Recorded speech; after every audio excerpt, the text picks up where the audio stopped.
네. 그리고 상속세 조사 같은 것도 이렇게 경제가 어려울 땐 조금 덜 합니까? 그렇지 않습니다. 오히려 더욱 확대가 되고 있는 추세입니다. 아. 네, 수입이 많건 적건 이 사업자들에게 가장 두렵고 싫은 게 바로 세무조사입니다. 자, 물론 세무조사에는 매년 일상적으로 점검하는 것도 있지만요. 구체적인 혐의점을 가지고 특별히 조사하는 그런 세무조사도 있습니다. 오늘은 세무조사에 대한 얘기를 한번 나눠볼까 합니다. 오늘도 이 공쌤TV 운영자인 공찬규 세무사님 나오셨습니다. 안녕하세요. 네, 안녕하세요. 자, 최근에 뭐 금리도 오르고 경제도 좋지 않아요. 네. 그래서 이 세무조사 꼭 해야 되나? 안 하면 안 됩니까? 네, 요즘 자영업자분들이 여러 가지 상황 때문에 이게 많이 힘들어 하시는데요. 네.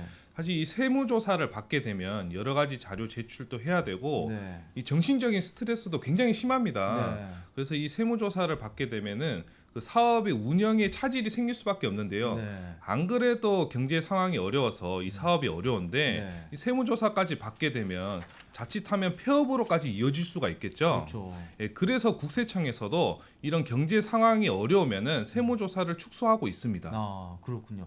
바로 저게 7월 22일자 보도자료에서 국세청은 이 신중한 세무조사라는 말을 써서 한마디로 조금 축소 운영하겠다 이런 뜻을 밝혔습니다. 네. 자, 그런데 바로 7월 27일 날 보면 와, 탈세자 99명 세무조사 착수 무시무시합니다. 이런 보도자료도 있고요. 자, 그리고 10월 6일 날은 더 무시무시한 이번에 또 해외 이민을 변칙으로 증여한 그런 사람들에 대해서 99명이네요. 또 세무조사한다는 그런 보도자료도 나왔습니다. 자, 도대체 뭐 세무조사를 신중하게 하겠다면서 또 이렇게 두드려 잡는 것도 있고 뭐가 맞는 겁니까?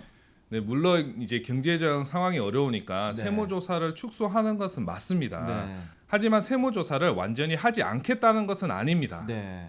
예, 탈세 의혹이 높은 이런 조사 대상자들을 선별을 하여서 세무조사를 하겠다는 방침이죠. 아, 그렇군요. 선별적으로 하겠다. 네. 그렇다면 이제 선별을 하는 무슨 기준이 있어야 되는데 자, 세무조사는 뭘 기준으로 도대체 하고 안 하고 결정되는 거예요?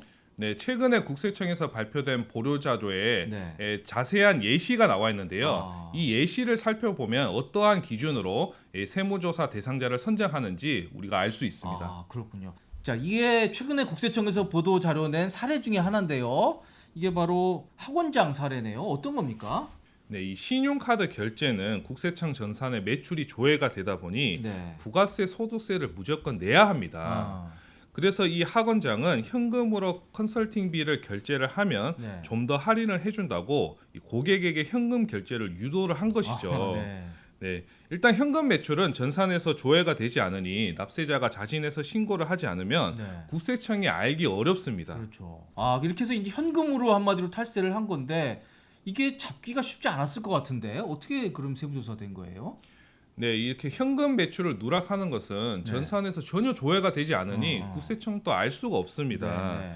여기 있는 원장도 이렇게 현금 매출을 세금 신고하지 않고 차곡차곡 모은 돈으로 부동산을 취득하게 되는데요. 아. 여기서부터 국세청의 레이더에 잡히게 된 것입니다. 아, 부동산을 취득하면서요. 네, 그렇습니다. 국세청은 신고된 소득이 없는데 고가의 부동산을 취득을 하게 되니 네. 이상하게 보인 거죠. 어. 국세청은 원장에게 부동산 취득 자금 출처를 소명하라고 하는데 네. 원장이 제대로 소명을 하지 못하자 사업장 현금 대출 누락이 의심이 되어서 결국에는 사업장 세무조사까지 확대가 된 사례입니다. 네, 그렇군요. 만약 이 원장이 정말 그 현금을 금고에 쌓아놓고 뭐 10년, 20년 가지고 있다 그러면 네. 문제는 안 됐겠지만 결국 부동산 취득, 소득이 없는데 부동산을 취득하면서 문제가 된 거네요. 네, 그렇습니다. 예. 자, 이건 대부업자 사례네요. 이건 어떻게 된 겁니까? 네, 저는 이 사례를 좀 더 재밌게 봤는데요. 네. 대부업자가 받은 이자를 그 자녀의 차명 계좌로 받아서 소득세를 누락한 사건입니다. 네, 네. 예, 그런데 이 사례도 마찬가지로 부동산 취득이 세무조사에 발단이 되었는데요. 네. 앞의 사례와 다른 점은 본인이 아니라 배우자에게 자금을 증여하여서 배우자가 부동산을 취득하였다는 것입니다. 아. 소득이 없는 배우자가 부동산을 취득하였으니 네. 당연히 자금 출처 조사가 나왔겠죠. 아. 여기서 눈여겨볼 대목은 배우자의 자금 출처 조사가 네. 남편의 사업장 세무조사까지 확대가 되었다는 점입니다. 네, 네. 한마디로 폭탄을 맞은 거네요. 네, 그렇습니다. 예.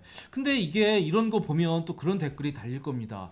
사실 부부는 뭐 일심 동체고요. 그리고 네. 이혼할 경우에 지금 법원이 결혼 기간 10년 정도 되면 거의 재산의 절반을 지금 재산 분할을 네. 인정을 해주고 있거든요. 네. 남편이 돈 번 걸 아내가 부동산 취득하는 걸 이걸 문제 삼는 것도 좀 그래요. 어떻게 보십니까? 네, 물론 남편의 소득에는 배우자의 내조도 어느 정도의 역할은 했을 거예요. 네. 하지만 세법에서는 이러한 내조 역할을 소득으로 인정해주질 않습니다. 네.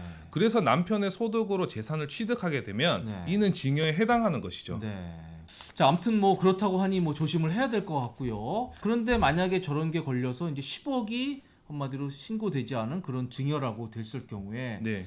지금 부부간은 그래도 6억까지 증여 공제가 되잖아요. 그럼 네. 이제 4억에 대해서만 세금을 내면 되는 거잖아요. 네, 그렇습니다. 네. 네, 물론 증여세만 내고 조사가 종결되면 천만다행입니다. 네. 하지만 자칫하면 다른 가족에게까지 세무조사가 확대될 가능성도 있습니다. 아. 자, 근데 이게 배우자가 부동산 취득했다 그래서 뭐 남편한테까지 세무조사를 확대하는 건 좀 너무한 거 아닙니까? 네, 물론 아무리 국세청이라고 해도 아무 혐의 없이 네. 이렇게 막무가내로 조사 대상을 막 확대를 할 수는 없어요. 네. 하지만 상증세법 사무처리규정 41조를 보면 이 자금 출처 조사를 받게 되는 대상자가 그 배우자나 직계 존비속으로부터 이 취득 자금을 받은 혐의가 있다면 네, 네. 그 대상자 가족 또한 조사 대상자로 함께 선정을 할 수가 있습니다. 아. 즉 이 경우에는 한마디로 배우자가 부동산을 취득을 하였지만 남편까지 세무조사가 확대되는 것이 부당한 세무조사가 아니라는 거죠. 아, 바로 그 근거 규정에서 저 대부업자도 폭탄을 맞은 거네요. 네, 맞습니다. 예, 배우자가 소득 없는 배우자가 부동산을 취득했다가 결국 남편인 이 대부업자 세무조사로 연결이 돼서 그야말로 어마어마한 일이 벌어진 그런 경우가 되겠습니다. 자, 그런데 이게 처음에 말씀드렸듯이 지금 현재 경제가 어렵습니다. 네. 그래서 세무조사는 뭐 신중하게 운영을 하겠다고 하면서도 또 실제로 막 세무조사를 하고 있어요. 네. 앞으로 어떻게 되는 겁니까? 네, 현재 경제 상황이 어려운 만큼 네. 이렇게 사업자에게 세무조사를 하게 된다면 안 그래도 사업하기 어려운데 그 반발이 매우 커질 것입니다. 네.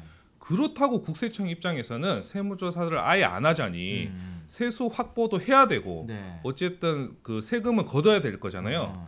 그러면 어떤 방법이 좋을까요? 그렇기 때문에 이렇게 자금 출처 조사에서 문제가 되는 경우에 이렇게 사업장 세무조사까지 확대가 되는 그런 방향으로 세무조사를 하겠다는 것이죠. 네, 네. 그러니까 문제가 되는 걸 선별해서 한마디로 공격하겠다 이런 얘기네요. 네, 이렇게 그 자금 출처 조사에서 탈세 혐의를 받게 되면 사업장 세무조사를 하게 되어도 이 명분이 있기 때문에 네. 이 사업자가 할 말이 없게 되는 거죠. 아, 그렇군요. 네. 그리고 상속세 조사 같은 것도 이렇게 경제가 어려울 땐 조금 덜 합니까? 네, 그렇지 않습니다. 이 상속세 세무조사는 사실은 경제 상황과는 전혀 관련이 없잖아요. 네, 네, 그렇죠. 예, 고인께서 물려주신 자산을 이제 상속받는 과정에서 생기는 조사니까 네. 그렇기 때문에 상속세 세무조사는 오히려 세수 확보를 하기 위해서 더욱 확대가 되고 있는 추세입니다. 아, 그렇군요. 네, 만약 부모님의 재산이 10억 이상이라면 상속세 세무조사가 나올 가능성이 매우 높습니다. 예, 그렇기 때문에 그러한 경우에는 상속세 세무조사까지 잘 대비를 하셔야 될 겁니다. 네, 그렇군요. 자, 아무튼 이 상속 조사라고 하는 게 뭐 본인이 조금 문제가 있다 그러면 정말 크게 문제가 될 수 있는 겁니다. 그래서 조심하셔야 되고요. 역시 정직이 최선의 방책이라는 말씀을 드립니다. 지금까지 시청해 주셔서 감사드립니다.